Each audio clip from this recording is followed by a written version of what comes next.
ये सब कुटेंगे। चुप हो जा।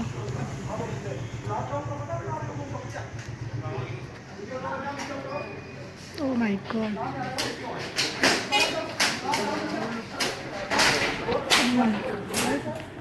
जबरदस्त।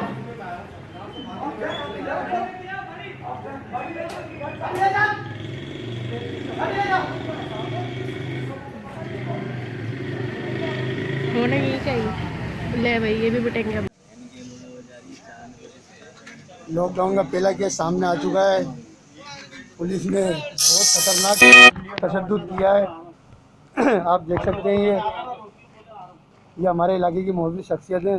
इनके ऊपर खतरनाक तशद्दुद हुआ। ये अपनी गर्लफ्रेंड को बैलेंस डलवाने के लिए जा रहे थे।